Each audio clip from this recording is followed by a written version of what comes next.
एक ट्रेन अपने निर्धारित समय पर अपने रूट पर चलती है। कुछ ही किलोमीटर आगे जाने के बाद एक जोरदार धमाका होता है। ट्रेन हिलने लगती है। पता चलता है कि ट्रेन अपने पटरी से उतर चुकी है। ये सूचना जब तक पुलिस को दी जाती, जब तक सुरक्षाकर्मी वहां पे पहुंचते, कई लोगों की मौत हो गई होती है। गांव के आसपास के लोग इस बात को सुनते हैं तो पहुंचते हैं मदद के लिए, लेकिन जब तक कि वहां पर पहुंचते, कई लोगों का सर कटा मिलता है, तो कई लोगों का हाथ कटा मिलता है, तो कई लोगों का पैर कटा मिलता है। वही देखते हैं कि एक 5 साल का बच्चा होता है जो रोता रहता है, लेकिन तब तक उसके माता और पिता की मृत्यु हो गई होती है।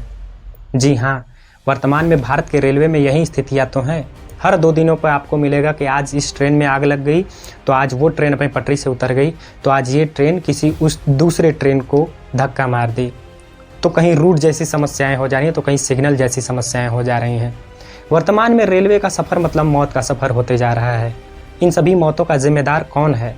तो आइए आज हम लोग बात करते हैं इन्हीं रेल दुर्घटनाओं के बारे में। 8 मई 2020 को जालना और औरंगाबाद के बीच एक मालगाड़ी ट्रेन जा रही, पटरी पे सो रहे 16 प्रवासी मजदूरों की मौत हो जाती है।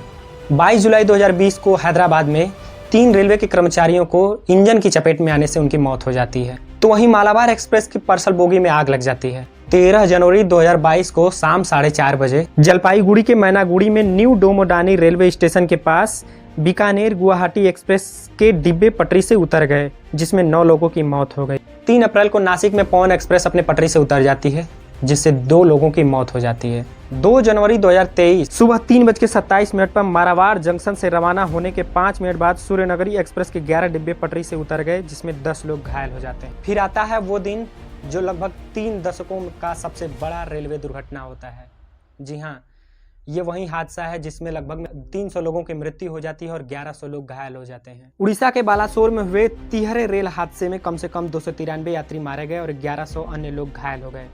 शुक्रवार 2 जून 2023 को शाम 7 बजे से कुछ समय पहले कोरोमंडल एक्सप्रेस पहनाका बाजार स्टेशन पर खड़ी मालगाड़ी से टकरा गई। इसके कुछ डिब्बे पटरी से उतर गए थे कि तभी फिर यशवंतपुर हावड़ा एक्सप्रेस से टकरा गई, जिसके परिणाम स्वरूप 3 दशकों का सबसे बड़ा रेलवे हादसा हो गया ये, जिसमें 293 यात्रियों की मौत हो गई, 1100 से ज्यादा लोग घायल हो गए। इस ट्रेन की स्पीड लगभग 130 से 140 किलोमीटर प्रति घंटा बताई जाए। 26 अगस्त 2023 मदुरई जंक्शन के पास खड़ी लखनऊ रामेश्वरम भारत गौरव ट्रेन में आग लग गई, जिसमें 9 लोगों की मौत हो जाती है और 20 से ज्यादा लोग घायल हो जाते हैं। तो वहीं 26 सितंबर 2023 की रात को मथुरा के सकरुबस्ती में से चली EMU ट्रेन पटरी से उतर गई, स्टेशन पर प्लेटफॉर्म नंबर 2A पर चढ़ जाती है।